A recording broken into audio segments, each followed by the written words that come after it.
Оршихуйн өвдөс барай засал сургалтын төв. Эмгүү эмчилгээний шалгарсан аргыг 60 хоногт эзэмших ховрхон боломжийг танд олгож байна. Уламжлалт ангаах ухааны мэдвэл зохих арга техникийг онол практик дээр үндэслэж сурахаас гадна 16 наснаас дээш бүх насныхан суралцах боломжтой. Улсын хэмжээнд болон олон улсад хүлээн зөвшөөрөгдсөн албан ёсны бүртгэлтэй мэрэгжлийн үнэмлэх сертификат олгодгоорон давуу талтай. Манайхыг Баянгол дүүрэг Гандангаас Гэсэр сүм рүү уруудах зам дагуу байрлаж байна.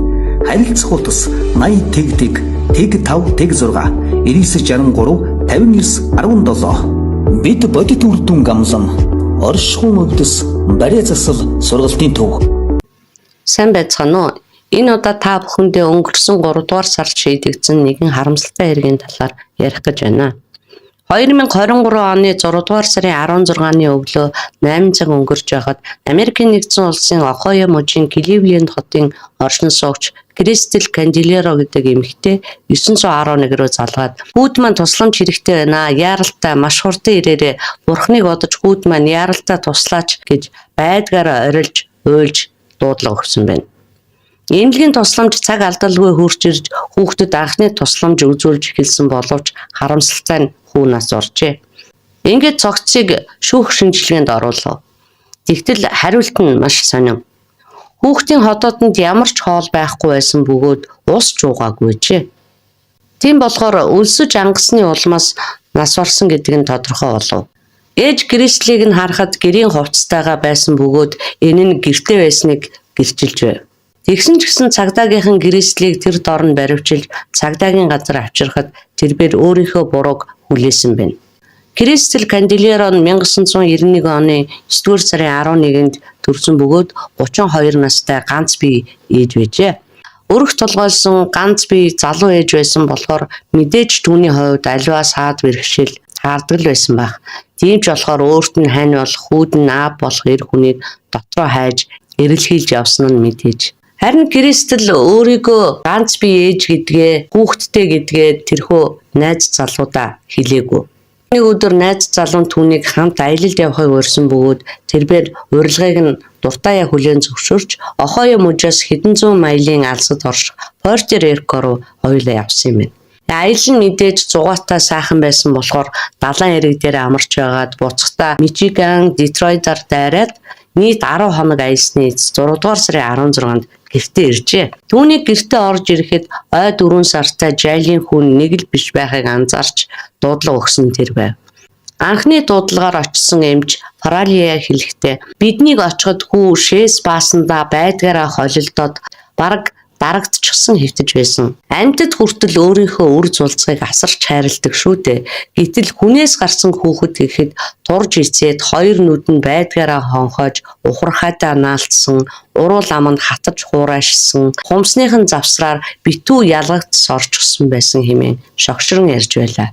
Хүүг нас барахаас 2 сарын өмнө эмчийн үзлэгт оруулж исэн бөгөөд тэр үед тэмдэглэгдснээсээ 7 футээр бага жинтэй болсон байв. Cleveland хотын цагдаагийн ахлагч Тереса Гомес болон энэ хэргийг үзсэн харсан бүхэл хүмүүс хөөрхийхөө гөрөвдөж улмс туслуулж байлаа. Анхандаа Кристел цагдаа нарт хүүгээ орхиод бүхэл бүтэн 10 хоног явсан гэдгээ бол хэлээгүй.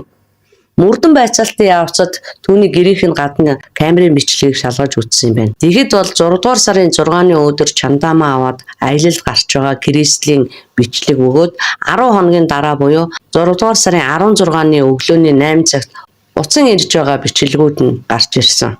2024 оны 2 дугаар сарын 2-нд түүний анхны шүүх хурал болсон бөгөөд шүүх хурал дээр Кристел бага насны хүүхдээ хараа хяналтгүй үлдээсэн өөрийн бурууга хүлээн зөвшөөрсөн байна. Мөрдөн байцаалтын явцад бас нэг тодорхой болсон зүйл нь Кристел зөвхөн энэ удаа хүүхдээ ганцаарнг орхиж байгаагүй ажээ. Тэрээр энэхүү аялалд явхаасаа нилээд хэд хоногийн өмнө бас л найзуудтайгаа зугаалж явхдаа 2 хоногоор хөөрхий жайлыныг гэрт нь ганцаарнг орхиод явсан байдаг. Урд нь намайг 2 хоног орхиод явхад хажууд нь тавьсан сүүгээ уугаад байж байсан.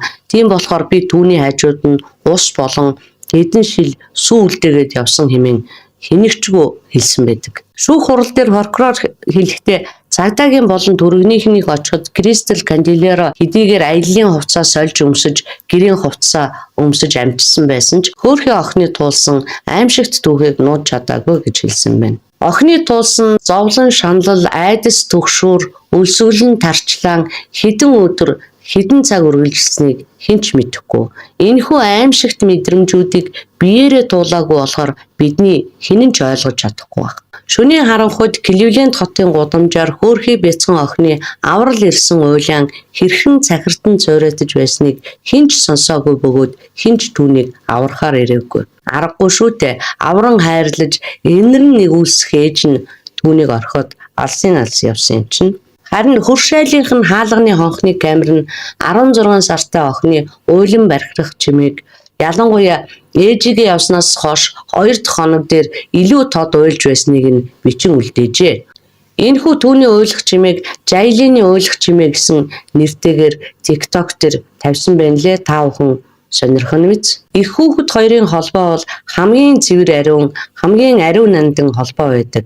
Энэ холбоо бол хайр, итгэлцэл, говьд шантаршгүй хамгаалах сэтгэл дээр тогтдог юм.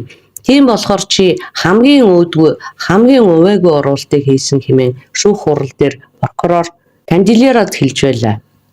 Тэр бяцхан хүүхэд хэн нэгэн ирж аврахыг төвчээртэй хүлээсээр байсан. Хэрвээ та хүссэн бол үүнийг зөвхөн утсаар яриад ч хийж болох байсан. Ойр дотны хэн нэгэн лүгээ утсаар залгаад би хүүхдээ гэртээ ганцаарнгийн үлдээсэн, хоолунд өгч харж асарч байгаарэ гэж та хэлж болох байсан.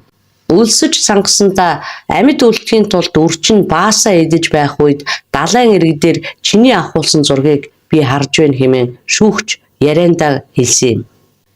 Мөн шүүгч Бендер шахан цааш нь үргэлжлүүлэн ярихдаа чи Жайлиныг хүртэл менежин хорхоос гаргаагүйтэй адил та ч гэсэн үлдсэн амьдралаа эрх чөлөөгүй өрөөнд өнгөрүүлэх ёстой гэж хэлж байв.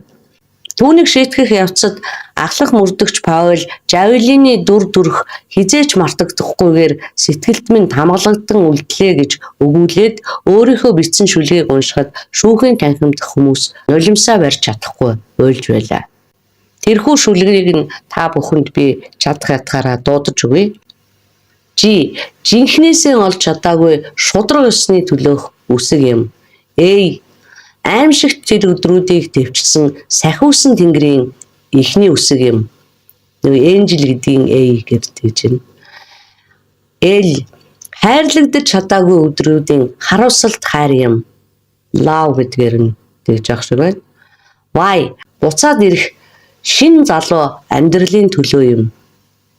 Young гэдгээр нь тэгж ах шиг байна.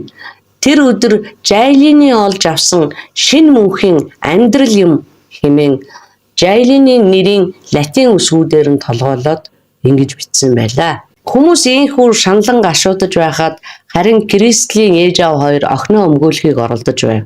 Аргагүй л дээ, өгтөл үр харам гэдэг болохоор мунхаг тэнэгч гэсэн өөрийнх нь үр юм болохоор харж байгаад яллуулах нь хэцүү байсан биз. Ээж Кэти Торрес нь шүүхийн өмнө хэлэхдээ энэ бүхэн бол миний охин Кристлийн буруу. Гэхдээ охин маань сэтгцийн өвчтэй зүгээр байж байгаад гів гинс тухайн алдаж татаж ундаг байсан бөгөөд удаан хугацаанд эмээ уухаа болсноос хойш сэтгэлийн хямрал төгшөөр нь түүнийг байнга зовоож аливаа юмд зөв шийдвэр гаргаж чадхаа болчихсон хэмээн ярьж байв. Харин Канделеро Кристэл өөрийн тухай сүүлчийн үгээ хэлэхдээ би өөрийнхөө хийсэн үйлдэлийг зөвтгөх гэж байгаа юм биш. Гэхдээ намайг ямар их зовж, юу туулж байсныг хэн ч мэдэхгүй.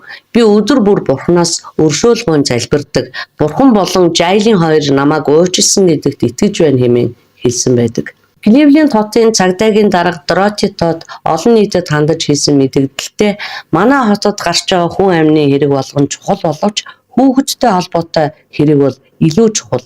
Манай хэлцийн гишүүд ялангуяа хүн амны хэрэгтэй тэмцэх тасгийн гишүүд маань Жайлины хэргийн шудраг үннийг тогтоохын тулд уйггүй зүтгэж байсан нь нийт хотынхны сэтгэлийг хөдөлгөж байна. Бид нийгмийн аюулгүй байлгах ялангуяа ийм утга учиргүй хүчирхийллийн хэрэгүүдээс сэргийлэх хэрэгтэй гэж ярьсан байна. Ингээд 2024 оны 3 дугаар сарын 20-ны өдөр болсон тангарагтны шүүх хурал дээр шүүгч Брэндон Шихан яллагдагч Канделеро Кристэлд хугацаанаас өмнө суллагдах боломжгүйгээр бүх насаар нь хорих ялыг оноосон байна.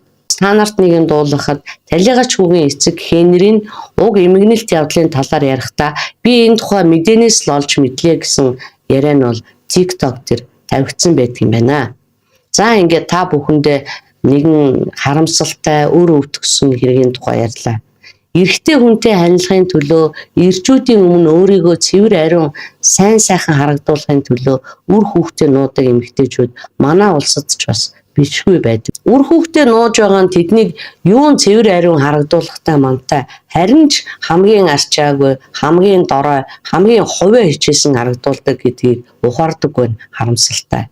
1990-ад оны ихэр нэг эмэгтэй хүнтэй суухын тулд нөгөө залуудаа өөрийгөө хүүхдгүү гэж хэлээд тэгээд 4 настай хүүгээ уурын зууханд хийж шатааж байсан эмгэнэлт хэрэг гарч байсан. Тэр үед энэ хэргийн талаар буун туйлаанд дэгдэж хэвлэл мэдээллийн хэрэгслэр олонтоо яригдаж сонссон бүхэн жигшин зэгүүцэж байсан юм. Кристэл гэдэг эмэгтэй үүн шиг л одоо үр хүүхдээ нуухыг хүссэн байх, эсвэл одоо ээж аавынх нь хэлснээр сэтгцийн асуудалтай байсан байх. Ингэж тайлбарлахаас өөр ямар ч арга алга. За ингээд энэ удаагийн дугаар нэг юм байла. Саатан сонссон та бүхэндээ баярлалаа. Баяртай.